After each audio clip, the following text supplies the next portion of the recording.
Hello everyone. So, Christmas Eve, otherwise known as Monday, for those of us that don't like Christmas.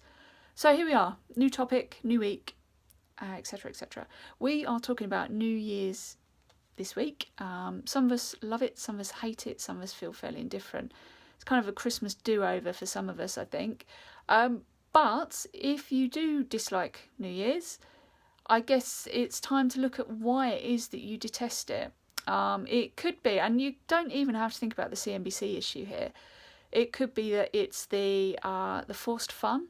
You don't feel that you should have to celebrate because people do go looking for forced fun around this time of year. I mean, I for one do object to having to pay to get into a pub that usually is free, so I don't partake in it. I do my own thing.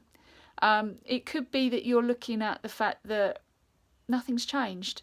Doesn't even outside the CNBC, some people will look at it if they're struggling with depression or grief and say, well, nothing's changed this year. I've gone through a whole year. I don't feel I've had any ups. All I've done is I've just had a Groundhog Day. Just felt like I've repeated things. And that could be you. And that could be to do with the CNBC. That could be other things as well. But if you're feeling that way, then perhaps now is a good time to say, actually, am I prepared to keep doing this? What's the choice I've got that I can make in regards to this? And these statements might help you. They are quite hard to listen to, I think. A bit of tough love, if I'm honest with you. So, here we go. Bear with me. So, unfortunately, and this is a hard truth to swallow, it's only you that can start that change. It's only you that can instigate a change in your life, in your perspective, your emotions, your mental well-being and your outlook. It's only you that can sort of take responsibility for how you're feeling right now. And it's only you that can help you grieve and get through this process. And it's only you that can take responsibility for starting that work and starting to make those changes that are necessary to help you get through the grief. And if you do that work, I can support and empower you through it. I can't do it for you. I can give you hints, tools, tips, anything that will help you. There will be resources going up on the website as well, ebooks, etc. But it's only you fundamentally that can make that succeed for you. So I want to make it clear there's no expiry date, there's no comparing with other people. You grieve different ways. Everyone experiences and goes through that journey in their own way. So what I can't do is say you need to grieve in this way. All I can do is give you hints and tips and help you as much as I possibly can, but you've got to want it yourself. So it's a tough one, but what I can promise is if you do the work, it will diminish. It will get better. While it won't ever disappear, and I'm never going to promise that it would disappear because I think it's such a defining moment in our life when we find that we can't have children or the family we plan for. I don't think that will ever go. I always think that it will be a defining moment for me and very likely for the majority of you too.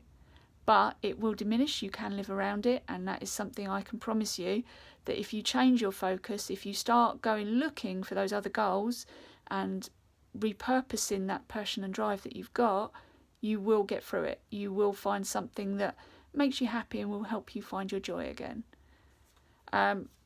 So, there is no exercise this week. There is a question that I want to pose to you. Which choice do you want to make?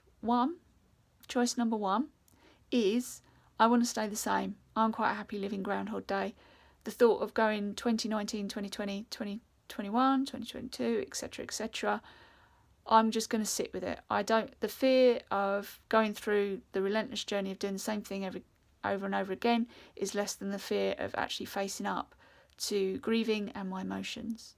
Or, number two, your second option, I'm going to face those fears, I'm going to deal with my grief, I'm going to work my way through it, I'm going to find the resources that I need to get me where I need to be, and I'm going to get through this. I'm determined not to keep going through Groundhog Day and feeling the same shit each year that New Year's comes round. So it's your responsibility to choose one, and they are a choice. You can choose to stay the same, and that's absolutely your decision to make, and it's your life, so that's your responsibility. But if you're ready to make that change, There is going to be lots of stuff coming up for after the storm for you and to help you get where you need to be. So keep your eye out. I will be advertising it. Look at the website, look at all the videos, and look at all the resources that I'm starting to share with you. But I think for me and for you, I would really like 2019 to be different and for us to work through our collective grief and our individual grief to get where we need to be. So yeah, so have a good day.